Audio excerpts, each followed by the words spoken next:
আসসালামু আলাইকুম রহমতুল্লাহ বরকাত। আলহামদুলিল্লাহ রাব্বিল আলামিন, আসসালাতু ওয়াসসালামু আলা আশরাফিল আমবিয়া ওয়াল মুরসালিন ওয়া আলিহি ওয়া আসহাবিহি আজমাইন। আম্মা বা'দু ফাআউযু বিল্লাহি মিনাশ শাইতানির রাজীম। বিসমিল্লাহির রহমানির রহিম। ফাআলাম আন্নাহু লা ইলাহা ইল্লাল্লাহ। সাদাকাল্লাহু মাওলানাল আযীম। আলহামদুলিল্লাহ, আল্লাহ সুবহানাহু ওয়া তাআলার তরফ থেকে আমাদের জন্য অনেক বড় ইহসান এবং মেহেরবানি। আমরা আমাদের ফরজিয়া ইলম কোর্সের দারসুল হাদিসের চতুর্থ দাস শুরু করতে পেরেছি। আমাদের আলোচনা চলছে দারসুল হাদিসের ঈমান ও আকীদা সম্পর্কিত হাদিসগুলোরই আলোচনা চলছে আলহামদুলিল্লাহ। আমাদের আজকে যে হাদিস, এই হাদিসের বর্ণনাকারী সুফিয়ান ইবনে আব্দুল্লাহ আস-সাকাফি রাদিয়াল্লাহু তাআলা আনহু। এই হাদিসে ইমাম মুসলিম রাহিমাহুল্লাহ সহিহ মুসলিমের মধ্যে বর্ণনা করেছেন। মিশকাতুল মাসাবিহ এই কিতাবে এই হাদিসটি বর্ণনা হাদিস। وعن سفيان بن عبد الله الثقفي رضي الله عنه قال: قلت يا رسول الله قل لي في الإسلام قولا لا أسأل عنه أحدا بعدك، وفي رواية غيرك. قال: قل آمنت بالله ثم استقم. رواه مسلم. সুফিয়ান ইবনে আব্দুল্লাহ আস-সাকাফি রাদিয়াল্লাহু তাআলা আনহু তিনি বলেন, কুলতু আমি জিজ্ঞেস করলাম বা আমি বললাম, ইয়া রাসূলুল্লাহ, হে আল্লাহর রাসূল, কুল্লি ফিল ইসলামি কওলান, আমাকে আপনি ইসলামের ব্যাপারে এমন একটা কথা বলে দেন, লা আসআলু আনহু আহাদান বাদাক, যেন আপনার পরে এই ব্যাপারে আর কাউকে জিজ্ঞেস করতে না হয়। ফি রিওয়ায়াতিন, অন্য বর্ণনায় আছে গায়রাক, অন্য কাউকে জিজ্ঞেস করতে না হয়। ক্বালা, আল্লাহ রাসূল বললেন, কুল, তুমি বলো, আমানতু বিল্লাহ, আমি আল্লাহ পাকের উপর ঈমান আনলাম। তুম্মা ইসতাকিম, অতঃপর এর উপর দৃঢ় থাকো, ইস্তিকামাত থাকো, অটল থাকো, অতঃপর এর উপরে তুমি অটল থাকো। রাওয়াহু মুসলিম। রাসূল সাল্লাল্লাহু আলাইহি ওয়াসাল্লামকে আল্লাহ সুবহানাহু ওয়া তাআলা জাওয়ামিউল কালিম দ্বারা সম্মানিত করেছেন। মানে আল্লাহ রাসূল সাল্লাল্লাহু আলাইহি ওয়াসাল্লামকে আল্লাহ সুবহানাহু ওয়া তাআলা যে সমস্ত বিষয় দান করেছেন, অন্য আম্বিয়া আলাইহিস সালামদের তুলনায় কিছু বিষয় আল্লাহ রাসূলকে আল্লাহ সুবহানাহু ওয়া তাআলা বিশেষভাবে দান করেছেন। এর মধ্যে একটা বিষয় হলো জাওয়ামিউল কালিম।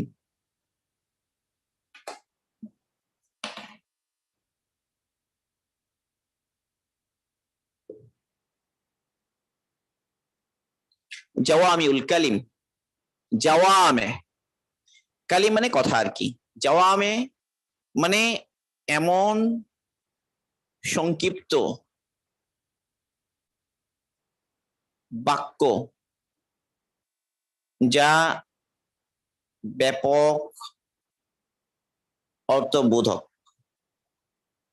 বাক্য সংক্ষিপ্ত, খুবই অল্প কথা, কিন্তু তার অর্থ অনেক ব্যাপক, অনেক কিছুকে ধারণ করে এমন।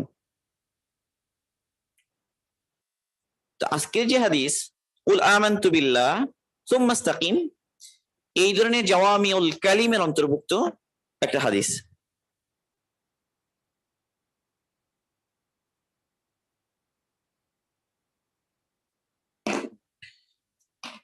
কুল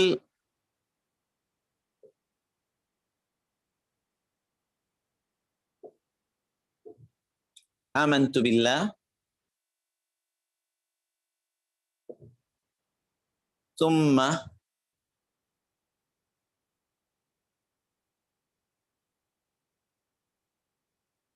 ইসতাকিম।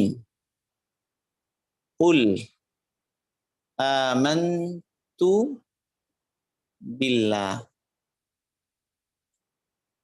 সুম্মা ইসতাকিম। তুমি বলো আমানতু বিল্লাহ, আমি আল্লাহ পাকের উপর ঈমান আনলাম, সুম্মা ইসতাকিম। আমরা গত দার্সগুলোতে বলেছি, ঈমান শব্দের অর্থ হচ্ছে তাসদীক। তাসদীক মানে অন্তরের বিশ্বাস। এই বিশ্বাসের বিষয়টা হলো অন্তরের আমাল, ভিতরের আমাল। কিন্তু এই ভিতরের আমালটা, ভিতরের যে বিশ্বাস, সেটাকে আল্লাহ রাসূল বলছেন যে কুল, তুমি বলো, মানে সাক্ষ্য দাও। তাহলে এটা হলো কি? মুখের সাক্ষ্য, বা এটাকে আমরা অনেক সময় বলতে পারি ইকরার। ইকরার বা ইকরার শব্দ আরেকটা হচ্ছে মৌখিক স্বীকৃতি। মৌখিক স্বীকৃতি, মুখে স্বীকৃতি জ্ঞাপন, মুখে স্বীকার করে নেয়া, মুখে সাক্ষ্য দেওয়া। এরপর সুম্মাস্তাকিম, তুমি এর উপর দৃঢ় থাকো। এই দৃঢ় থাকার বিষয়টা, ইমানের উপরে দৃঢ় থাকা, ইসলামের উপরে দৃঢ় থাকা,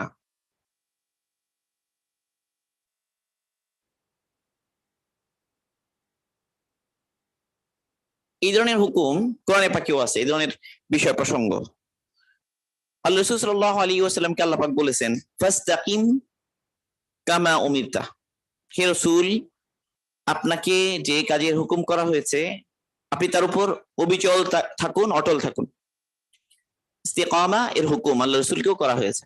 আল্লাহ রাসূল বলেছেন শাইয়াবাতনি হুদ, সূরা হুদ আমাকে বুড়ো বানিয়ে দিয়েছে। এখানে সূরা হুদের মধ্যে কি আছে?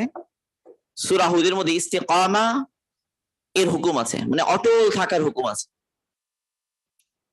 এই ইস্তিকামা, অটল থাকা, দৃঢ় থাকা এর হুকুম, এটা আল্লাহ রাসূলকে বুড়ো বানিয়ে দিয়েছে। তো যাই হোক, এখানে দুটা বিষয়, এক হলো অন্তরের বিশ্বাস, দুই নম্বর হলো মৌখিক স্বীকৃতি। এই দুইটা বিষয়ের সম্পর্ক কি? এই দুইটা বিষয়, ইমানের সাথে এই দুইটা বিষয়ের কি সম্পর্ক, কি তাআল্লুক, সেই বিষয়টা একটু বোঝা দরকার।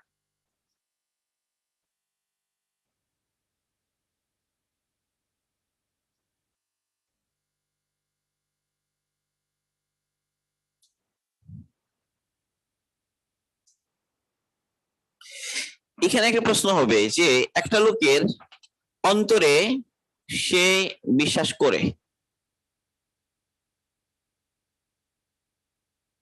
তার এই বিশ্বাস অন্তরে আছে, এখন তার এই ইমান, অন্তরের ইমান শুদ্ধ হওয়ার জন্য মৌখিক স্বীকৃতি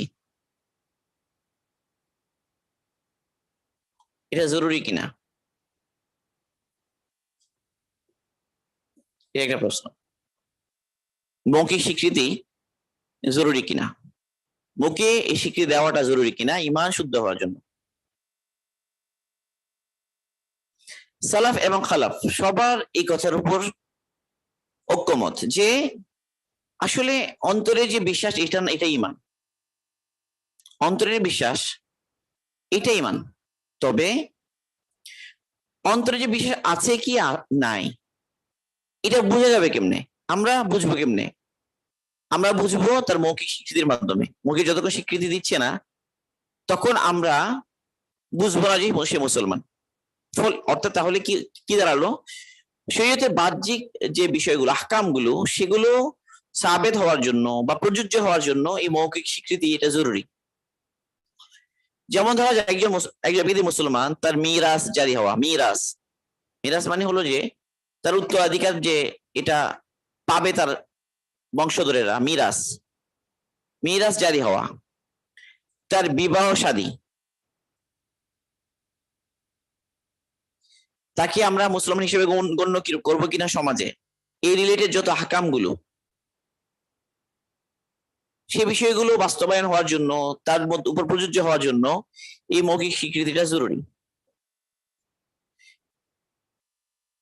তাহলে যদি এক ব্যক্তির কোনো বাহ্যিক বাধা নাই, মুখে স্বীকৃতি দেওয়ার কোনো বাধা নাই, এখন মনে মনে মনে মনে সে বিশ্বাস রেখেছে, কিন্তু মুখে সে প্রকাশ করেনি, এখন সে হয়তো আল্লাহ পাকের নিকটে সে বিশ্বাসী, কিন্তু আমাদের নিকটে, আমাদের নিকটে তাকে বিশ্বাসী বলার জন্য আমাদের কাছে তো কোনো কি নাই, কোনো দলিলই নাই। তাহলে বোঝা গেল যে একজন মানুষ ইমানদার, তার উপর শরীয়তের বিধিবিধানগুলো প্রযোজ্য হওয়ার জন্য বিভিন্ন বিষয়াদি, যেগুলো মিরাস, বিবাহ শাদী ইত্যাদি অন্য আহকামগুলো তার ক্ষেত্রে প্রযোজ্য কেবল তখন হবে যখন সে মৌখিকভাবে স্বীকৃতি দেবে। যতক্ষণ মৌখিকভাবে স্বীকৃতি দিচ্ছে না, সে আমাদের কাছে মুসলমান নয়। তাহলে এখানে আরেকটা বিষয় আসবে, সেটা কি? এক ব্যক্তি সে অন্তরে বিশ্বাস রাখে, কিন্তু কোনো বাধার কারণে সে এই স্বীকৃতিটা প্রকাশ করতে পারছে না। অন্তরে বিশ্বাস আছে, মৌখিক স্বীকৃতি, ইমান গোপন রাখার উদাহরণ তো কোরআনে আছে, কোরআনে পাকি আছে। সূরা মুমিন, যেটা সূরা মুমিনের মধ্যে ফেরাউনের সভাসদদের মধ্যে এক ব্যক্তি, সে তার ইমানকে গোপন রেখে ওখানে ফেরাউনের পরামর্শের মধ্যে রায় পেশ করেছে। তো ওখানে সরাসরি আছে যে কাতামা ইমানুহু, যে ব্যক্তি তার ইমানকে লুকিয়ে রেখেছে। তাহলে বোঝা গেল যে কোনো একটা বাধার কারণে, এমন বাধা যেটা প্রকাশ করলে তার জানের উপরে কি হবে, ক্ষতি হওয়ার আশঙ্কা হবে, এই ধরনের কারণে কেউ যদি তার ইমানকে গোপন রাখে, এটা জায়েজ এই ধরনের পরিস্থিতিতে, এই ধরনের হালত হলে, এবং সেই ব্যক্তি অবশ্যই আল্লাহ পাকের নজরে মুসলমান। ধরা যাক এক ব্যক্তি মৌখিক স্বীকৃতিটা একদম জবানে প্রকাশ্যে দিতে পারছে না এই ধরনের কোনো বাধার কারণে, কিন্তু সে ইশারায় বুঝিয়ে দিল, ইশারায় সে বুঝিয়ে দিল যে ইমানদার।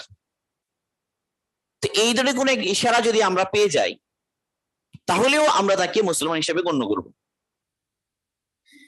তাহলে বোঝা গেল যে মানে এমন কোন বাহ্যিক বাধা যেটার কারণে এক ব্যক্তি তার অন্তরের ইমানকে প্রকাশ করতে পারছে না মুখে ডাইরেক্টলি, কিন্তু ইশারায় সে বুঝিয়ে দিল।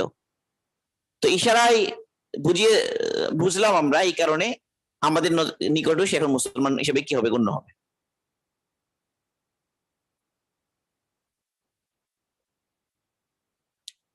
এখন যে ব্যক্তি অন্তরে বিশ্বাস আছে, সে কোনো কারণে এটাকে প্রকাশ করে নাই, কেন আমরা তাকে জিজ্ঞাসা করলাম যে তুমি কি মুসলমান কিনা, বা তুমি বিশ্বাস করো কিনা আল্লাহ এবং রাসূলের উপরে, সে অস্বীকার করলো মুখে, কিন্তু অন্তরে বিশ্বাস আছে। এই ব্যক্তি মুসলমান বলে গণ্য হবে কিনা? না, বলে এই ব্যক্তি আল্লাহর নিকটেও না, বান্দার নিকটেও না, মুসলমান বলে গণ্য হবে না। কোনো বাধা না থাকলে, অন্তরে বিশ্বাস আছে, এরপর এটা প্রকাশ করবে না, এমন হতেই পারে না কোনো মুসলমান। কোন ইমানদার ভিতরে ইমান আছে, এখন কোনো বাধাও নাই, কোনো বাধা নাই, এরপরেও সে তার ইমানকে সে প্রকাশ করবে না, এটা তো হতে পারে না, এটা তো হতে পারে না। তাহলে একজন ব্যক্তি সে ইমানদার কিনা এটা বোঝার জন্য শর্ত হলো এই মৌখিক স্বীকৃতি। এই জন্য ইসলামের মানে ব্যাপারে আকবর নিয়ে আনিল ইসলাম, তাহলে রাসূল বলেছেন যে আনতাশহাদা আল্লা ইলাহা শাহাদাত আল্লা ইলাহা ইল্লাল্লাহ ওয়া আন্না মুহাম্মাদান আবদুহু ওয়া রাসূলুহু। এটা বিভিন্ন জায়গায় এসেছে, বিভিন্ন হাদিসে, যে মুখে সাক্ষ্য দেয়া, মুখেই সাক্ষ্য দেয়া এটা গুরুত্বপূর্ণ। এটা যতক্ষণ পাওয়া না যাচ্ছে, কোনো বাধাও নাই, তো তাকে আমরা কিসের ভিত্তিতে মুমিন হিসেবে মনে করব, বা কিভাবে আমরা তাকে মুসলমান মনে করব, কিভাবে ইসলামের বিধিবিধানগুলো, আহকামগুলো তার উপরে প্রযোজ্য হবে। তাহলে এই মাসালা গেল।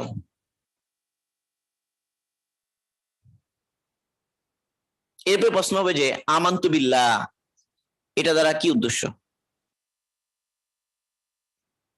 আমরা সাধারণত ওই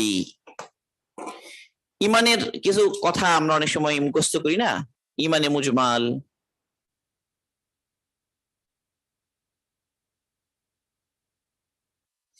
ইমানে মুফাসসাল,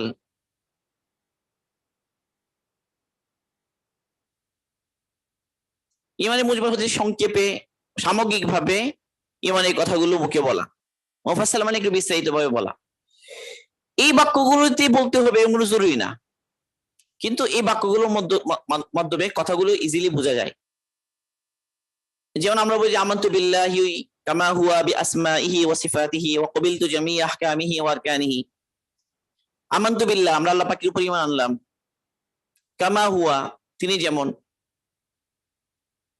বিআসমাইহি ওয়া সিফাতিহি, তার নাম আসমা নামসমূহ এবং তার সিফাতসমূহের সাথে তিনি যেমন, ওয়া ক্বাবিলতু, আমরা কবুল করলাম, জামিআ আহকামিহি ওয়া আরকানিহি, তার সমস্ত আহকাম এবং আরকানগুলোকে আমরা মেনে নিলাম। তো এখানে কতগুলো বিষয় আছে। আমানতু বিল্লাহ, তার অন্তরে বিশ্বাস, এটা অন্তরে যে বিশ্বাস আছে এটার মুখে প্রকাশ করলো, তো সাক্ষ্যও পাওয়া গেল, ইকরারও পাওয়া গেল, এবং এখানে সে কবুল করে নিল বিধিবিধান ইসলামের। এই যে ওয়া ক্বাবিলতু জামিআ আহকামিহি ওয়া আরকানিহি, যে কবুল করে নেয়া ইসলামকে, ইসলামের সব বিধিবিধানগুলো কবুল করে নেয়া, এটা কিন্তু একটা শর্ত একজন ইসলাম শুদ্ধ হওয়ার জন্য, সেটাও এখানে বোঝা যাচ্ছে। আর ইমানের মুফাসসাল যেটা, ওখানে ওই ইমানের যে আরকানে ইমানগুলো, সেগুলো সুস্পষ্টভাবে ওখানে চলে এসেছে। আমানতু বিল্লাহি ওয়া মালাইকাতিহি ওয়া কুতুবিহি ওয়া রুসুলিহি ওয়াল ইয়াউমিল আখিরি ওয়াল কদরি খাইরিহি ওয়া শাররিহি মিনাল্লাহি তাআলা ওয়াল বা'সি বা'দাল মাউত। ইমানের যে আরকানগুলো, সেগুলো ওখানে বিস্তারিত এসে গেছে। যাই হোক, এখন এখন এই হাদিসের মধ্যে যতটুকু আছে আমানতু বিল্লাহ, আমানতু বিল্লাহ, এটা দ্বারা কি কি উদ্দেশ্য, মানে আল্লাহ পাকের উপর ঈমান, এটা হলো প্রথম বিষয় ইমানের মধ্যে। ইমানের আরকানের মধ্যে প্রথম রুকনই হলো আমানতু বিল্লাহ, আল্লাহ পাকের উপর ঈমান।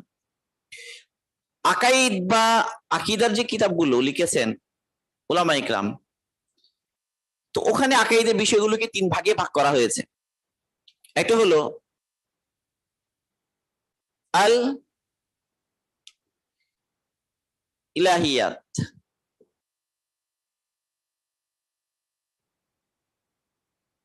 আল ইলাহিয়াত, আন-নবুওয়াত, তিন হলো আস-সামঈয়াত।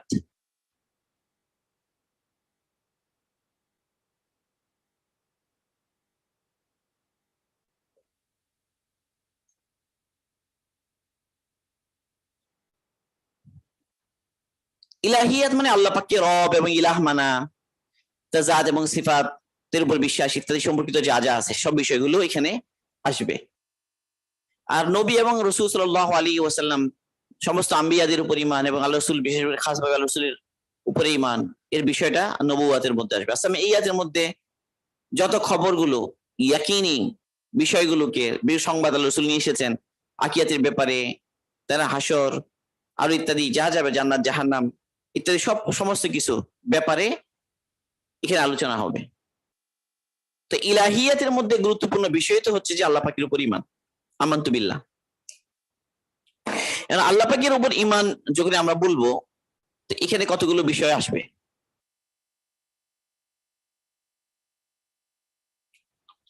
সেটা হলো, এক নম্বর হচ্ছে আল্লাহ পাকের অস্তিত্ব হক, এই কথা বিশ্বাস করা।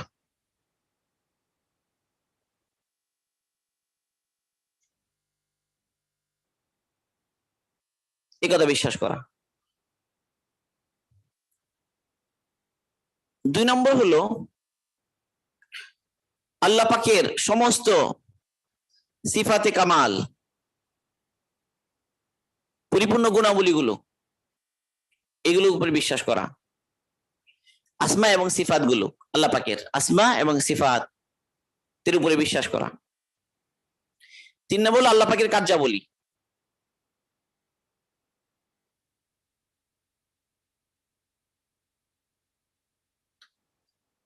যেগুলো আমাদের কাছে এসেছে অকাট্যভাবে ওয়াহির মাধ্যমে, সেই বিষয়গুলোকে কি করা, বিশ্বাস করা। এরপরে আল্লাহ পাকের সাথে সম্পর্কিত আরো কিছু বিষয়, যেমন ধরা যাক যে আকিরাতে মানুষ আল্লাহ পাককে দেখবে, রুয়াতু রুয়াতুল্লাহ সুবহানাহু ওয়া তাআলা, আল্লাহ পাকের দিদার,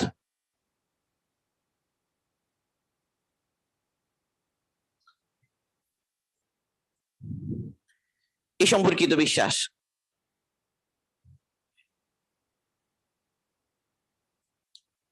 এই ধরনের বিভিন্ন বিষয়গুলো আসবে এখানে।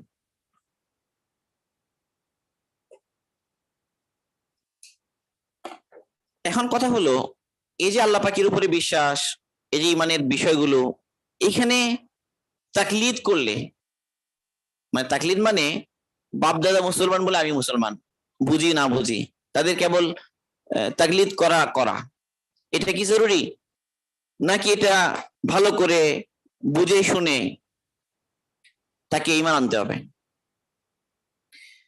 তো আসল কথা হলো, একজন মানুষ, একজন ব্যক্তির উপরে প্রথম ফরজ কি? প্রথম ফরজ একজন ব্যক্তির উপরে প্রথম ফরজ, এই প্রথম ফরজই হলো যেটা কোরআনে পাকের আয়াত দ্বারা বোঝাচ্ছে। আল্লাহ পাক বলছেন যে ফাআলাম আন্নাহু লা ইলাহা ইল্লাল্লাহ, ফাআলাম আন্নাহু লা ইলাহা ইল্লাল্লাহ, তুমি ভালোভাবে জানো যে আল্লাহ ছাড়া আর কোনো ইলাহ নাই। এই ইলাম শব্দটা হলো অর্ডার, হুকুম, আদেশ, আদেশ, আল্লাহ পাকের আদেশ। এর দ্বারা জানা বলা হয় কখন? ধারণা এবং জ্ঞান, এই দুটাই কি জিনিস না? এই জন্য এই যে মানে ধারণা, সন্দেহ, অজ্ঞতা, এগুলো কি উলামা ইকরাম ভাগ করেছেন। তো তারা বলেছেন যে সবচেয়ে হলো একদম সর্বোচ্চ লেভেল যেটা হলো কি, যেটা 100-এ 100, মানে যা বাস্তব তাই জানা এবং তা বিশ্বাস করা, শতভাগ এখানে কোনো কি নাই, এক বিন্দু এখানে কোনো সন্দেহ বা কনফিউশন বা অজ্ঞতা নাই, পরিপূর্ণভাবে জানে, এটাকে বলা হয় ইলম। মানে যা বাস্তব সেভাবেই জানা একটা জিনিসকে, সাদাকে সাদা জানা, কালোকে কালো জানা, রাতকে রাত জানা, দিনকে দিন জানা, এইভাবে যে জিনিসটা বাস্তবে যা ওই জিনিসকে ঠিক সেভাবে জানা, কেবল ধারণা করা না, বরং ভালোভাবে একদম নিশ্চিত ভাবে জানা, এটা নাম হলো ইলম।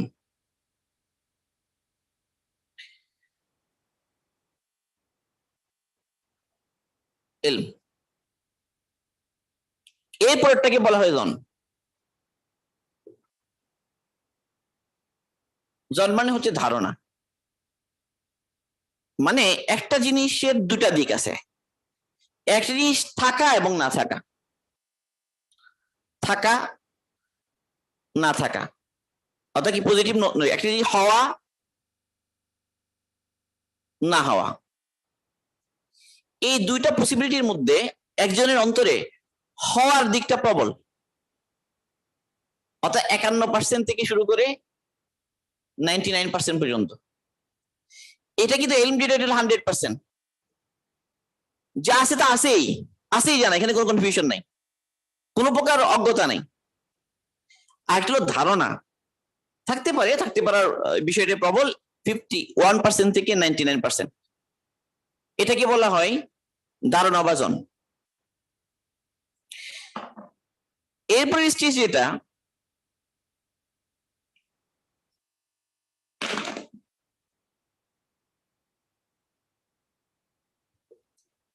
এরপরটা হলো যে শাক।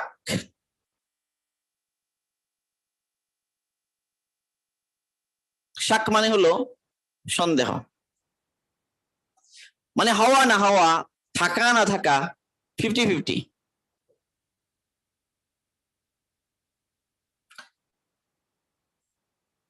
এখন একজনের ধারণা হলো, যেটা ধারণা বলছি আমরা, এটা হলো 51% থেকে 99%। এখন এই যে আরেকটা, এটা বিপরীতে আছে না, এটা ঠিক মোকাবেলায় দুটা জিনিস, আরেকটা জিনিসেরও একটু একটু লাগছে, একটু একটু লাগাটা যেটা, এটাকে বলা হয় ওয়াহাম, ওয়াহমুন। ওয়াহমুনকে বাংলায় কি বলা যেতে পারে?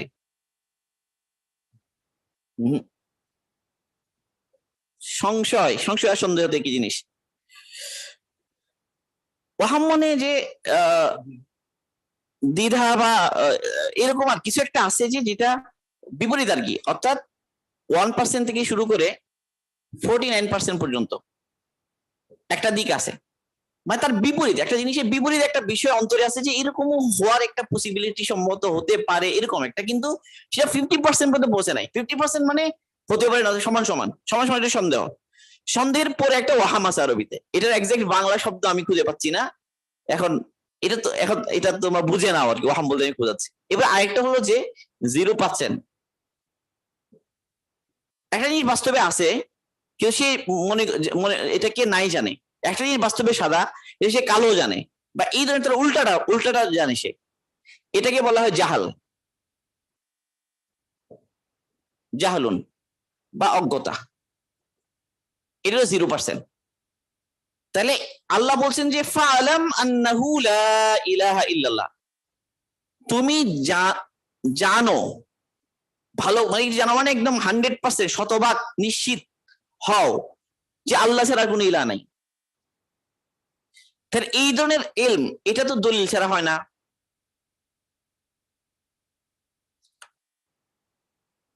দলিলের ভিত্তিতে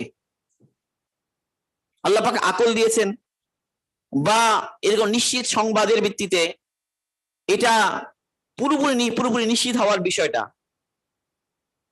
এটাই হলো ইলম। এই দলিলের মাধ্যমে একটা জিনিসকে নিশ্চিত ভাবে জানা, এটাকে আরবিতে আরেকটা শব্দে বলা হয়, এটা হলো মারিফা।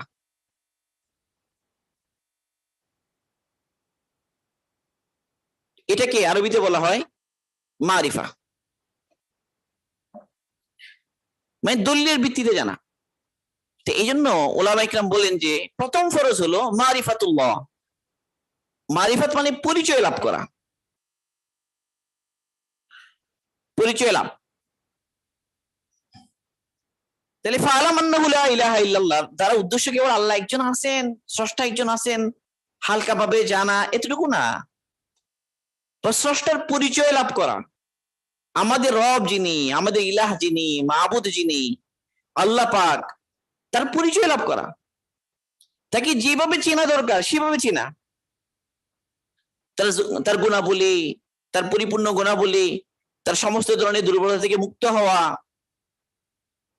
তার আসমা নামসমূহ, তার গুণাবলী সিফাত, এইগুলো সহ তার ওয়াহদানিয়া একত্ববাদ, তার কুদরত, তার ইলম, তার আদল, তার হিকমত, তার প্রজ্ঞা, তার নেই পরায়ণতা, তার দয়া, এই সব বিষয়গুলো সুন্দর করে বুঝে আল্লাহ পাকের ব্যাপারে একটা সুন্দর ধারণা অর্জন করা, এটার নাম হলো মারিফা। এটা হলো প্রথম ফরজ। তো এই মারিফা যেটা, এটা কিন্তু বুরহান এবং দলিল ছাড়া হয় না। এখন দলিল আছে তার সামনে, এই যে পুরো বিশ্বজগৎ আল্লাহ পাকের অস্তিত্বের পক্ষে দলিল, আমাদের সামনে যে বিশ্বজগৎ আছে এটা পুরো হলো আল্লাহ পাকের পক্ষে দলিল। ওয়াফি আনফুসিকুম আফালা তুবসিরুন, আল্লাহ পাক বলছেন তুমি তোমার নিজের ভেতরে দেখো, তুমি কি বুঝো না, দেখো না, ফালা তুবসিরুন, তোমার ভিতরেই তো আছে নিদর্শন। আসমান জমিনে শত শত নিদর্শন আছে আল্লাহ পাকের অস্তিত্বের পক্ষে, আল্লাহ পাকের ওয়াহদানিয়তের পক্ষে, আল্লাহ পাকের কুদরতের পক্ষে, আল্লাহ পাকের রুবুবিয়তের পক্ষে।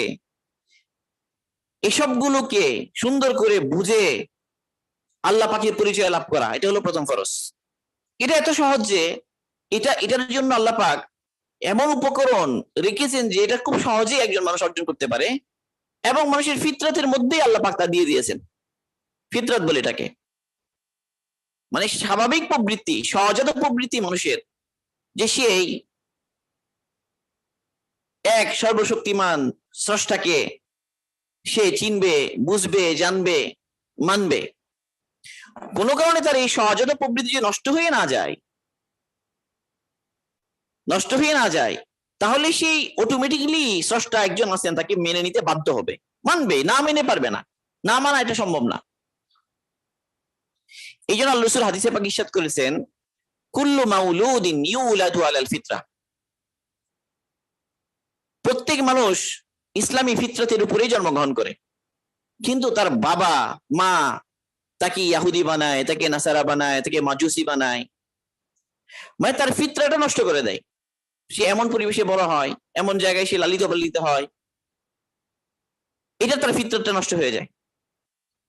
অনেক ছেলে বলে মুসলমান, মুসলমান ঘরে জন্ম, কিন্তু ওইভাবে সে দিনের উপরে সে প্র্যাকটিস করে নাই, এলম শিখে নাই, জানে নাই, পরে সে বিভিন্ন ধরনের গলত কথাবার্তা, গলত সংস্পর্শ, নাস্তিকতা ইত্যাদি এইগুলোকে তার ফিতরতকে সে বরবাদ করে নষ্ট করে।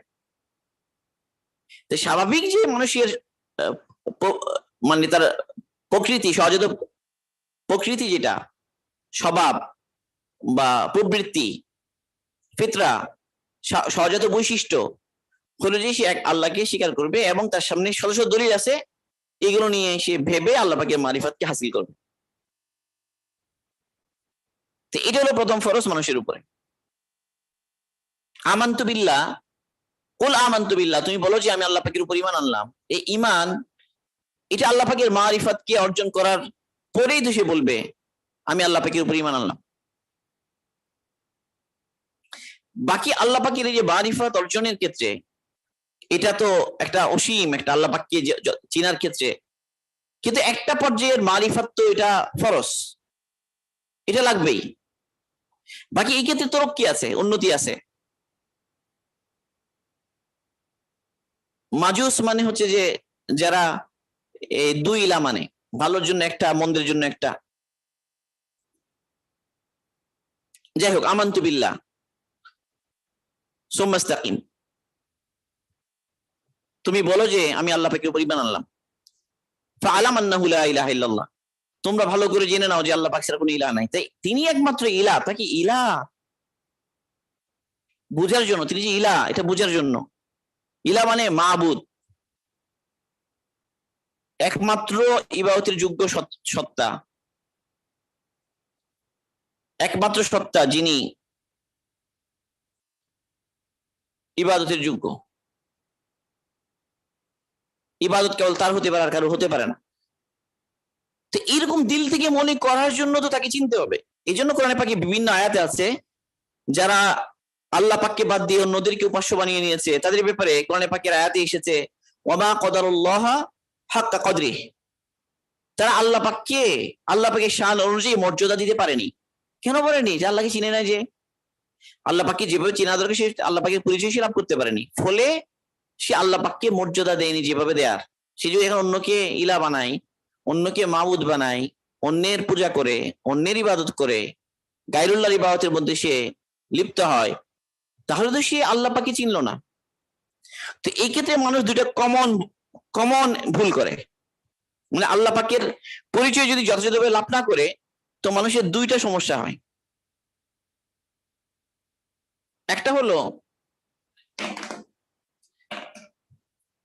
একটা হচ্ছে আল্লাহ, আচ্ছা আল্লাহ ভিন্ন অন্য সবকিছু, এগুলোকে বলা হয় গায়রুল্লাহ। গায়রুল্লাহ মানে হচ্ছে আল্লাহ ব্যতীত অন্য সবকিছু, এগুলো বলে গায়রুল্লাহ।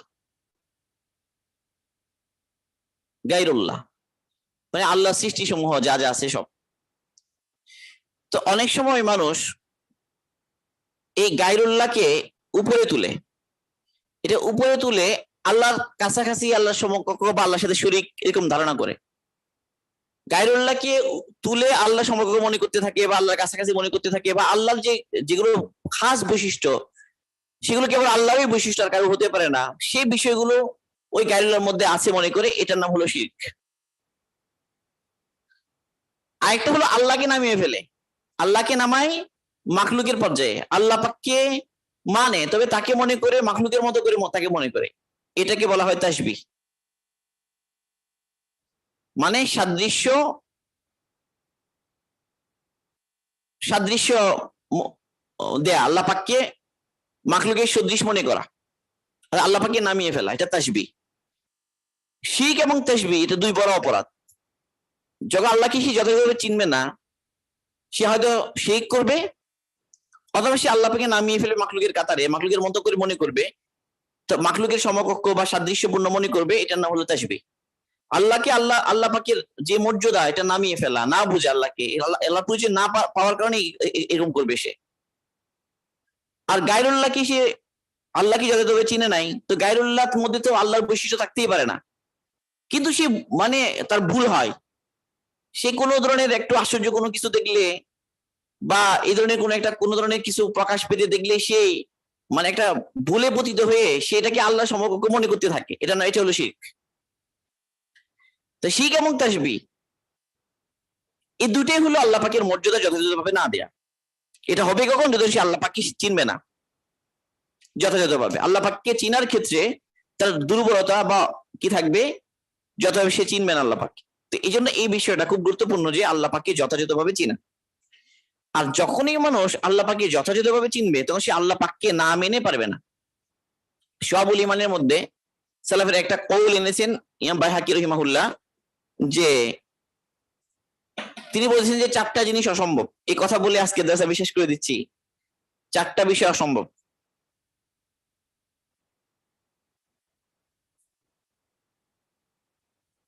তিনি বলেছেন মিনাল মুহালি। মিনাল মুহালি মানে হচ্ছে যে অসম্ভবের মধ্যে একটা হলো আন তারিফাহু সুম্মা লা তুহিব্বুহু।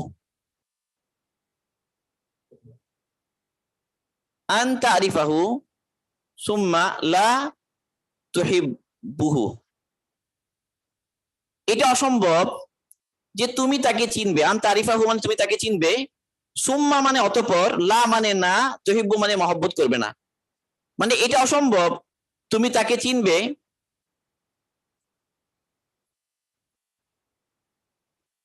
অতঃপর তুমি তাকে ভালোবাসবে না।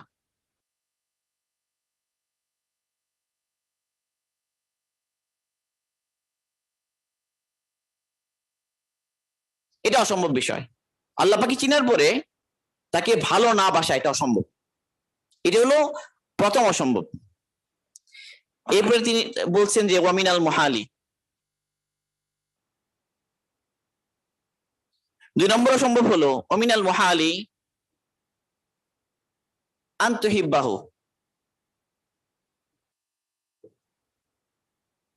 সুম্মা লা তাযকুরুহু।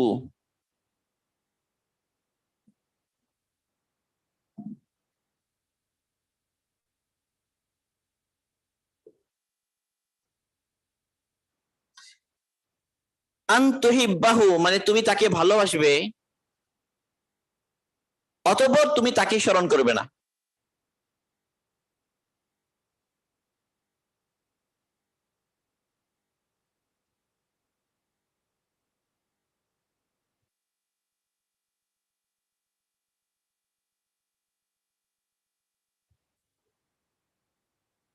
এটা অসম্ভব। প্রথমটা সম্ভব কেন? আল্লাহ পাককে যে চিনে ফেলেছে, আল্লাহ পাকের গুণাবলী যে জেনেছে, তার কুদরত, তার দয়া, তার হিকমা, তার প্রজ্ঞা, তার আদল, তার ইনসাফ, তার সুউচ্চ গুণাবলী, এগুলো সে বুঝতে পেরেছে। এরপর বুঝবে যে কেবল তাকেই ভালোবাসা যায়, তাকে ভালো না বাসাটা সম্ভব। এমন গুণাবলী যার, এমন শ্রেষ্ঠত্ব যার, এমন ক্ষমতা যার, এমন দয়ার মেহেরবানি যার, তাকে তো ভালো না বেশি পারা যায় না। এরপর 2 নম্বর হলো একজন একজনকে ভালোবাসবে, এরপরে তাকে সে স্মরণ করবে না, এটা অসম্ভব। ভালোবাসা স্মরণকে আবশ্যক করে। যে যাকে ভালোবাসে সে তাকে আর ভুলতে পারে না। ভালোবাসা মানে এমন যে সে তার স্মরণকে আবশ্যক করে দেয়, তাকে ভুলে থাকা আর যায় না যাকে ভালোবাসে। তো আল্লাহ পাককে যে ভালোবাসে তাকে সে স্মরণ না করে পারবে না। স্মরণ করা মানে কি? তার হুকুম আর না মেনে পারবে না। সে সালাতের মাধ্যমে স্মরণ করবে, টাকা আসলে যাকাতের মধ্যে স্মরণ করবে, রমজান মাসে রোজা রেখে স্মরণ করবে, হজের সময় তাওয়াফ করে সাই করে সে স্মরণ করবে, গুনাহ জিনিস সামনে আসলে গুনাহ থেকে বেঁচে সে আল্লাহকে স্মরণ করবে। এবার বিভিন্ন ভাবে সে আল্লাহকে স্মরণ করবেই। না করাটা অসম্ভব। এটা হলো 2 নম্বর অসম্ভব। 3 নম্বর অসম্ভব হলো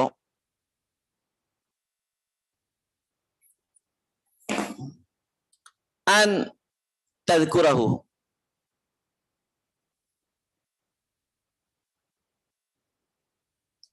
আন তাযকুরাহু সুম্মা লা ইউজাদু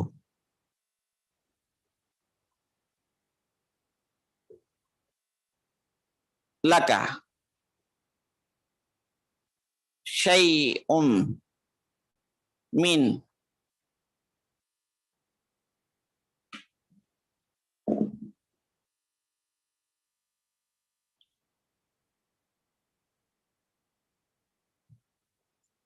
সুমালা ইউজাদু লাকা শাইউম মিন তামি যিকরিহি। তাম মানে হলো স্বাদ, জিকির মানে স্মরণ।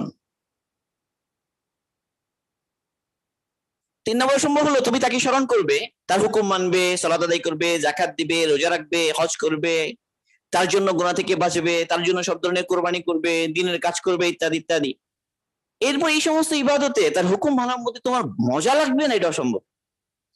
কারণ কেউ কাউকে যখন ভালোবাসে, তাকে যখন স্মরণ করে, ভালোবাসা এই তার স্মরণের মধ্যে মজা এনে দেয়, মজাকে লাজেম করে। এই মজা না পাওয়াটা অসম্ভব। পাপ অবশ্যই মজা পাবে, সে মজা পাবে না, এটা অসম্ভব। এটা হলো 3 নম্বর অসম্ভব। এবার 4 নম্বর অসম্ভব হলো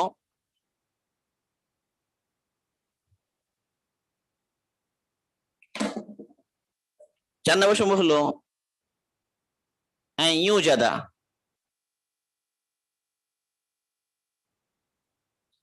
লাকা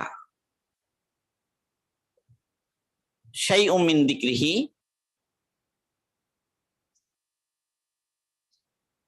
তামি যিকরিহি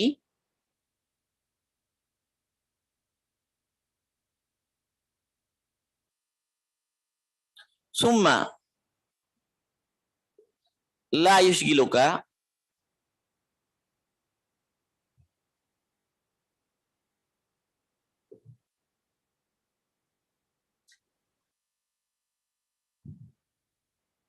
আন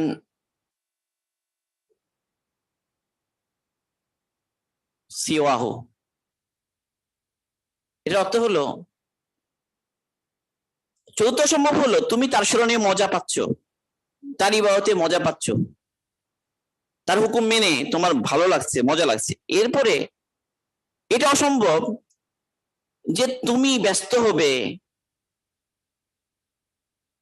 অন্য কিছুতে, অর্থাৎ অন্য কিছু থেকে তোমাকে, তার ইবাদতের ব্যস্ততা তোমাকে অন্য কিছু থেকে ফিরিয়ে রাখবে না, এটা অসম্ভব।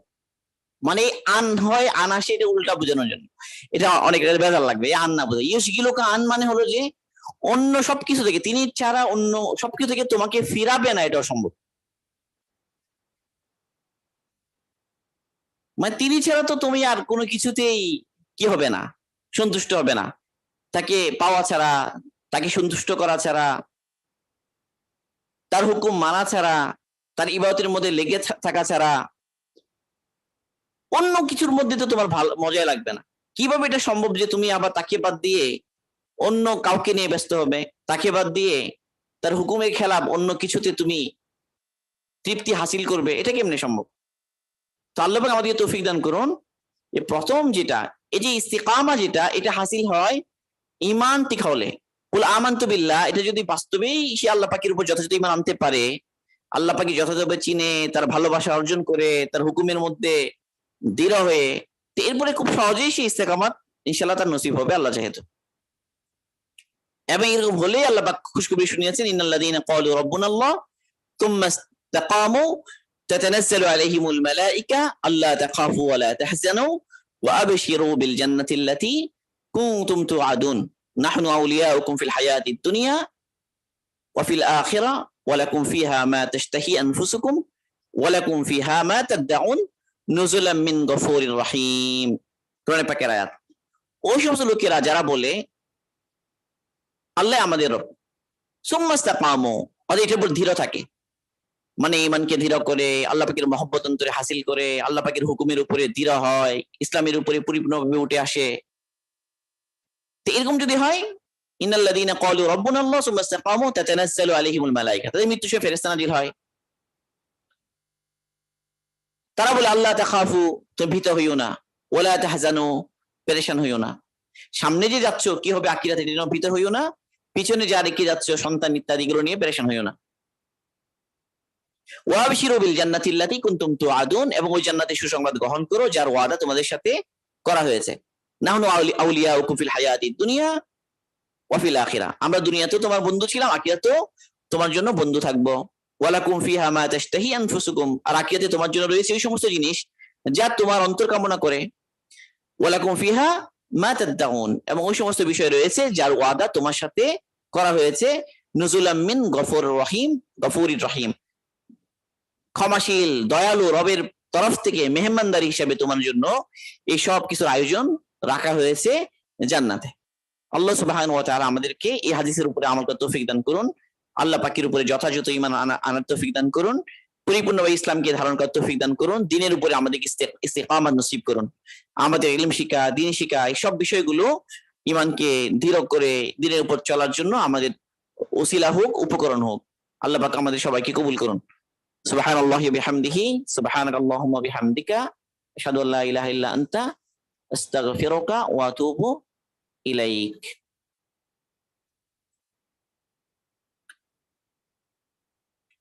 হ্যাঁ, আমি এরপরেই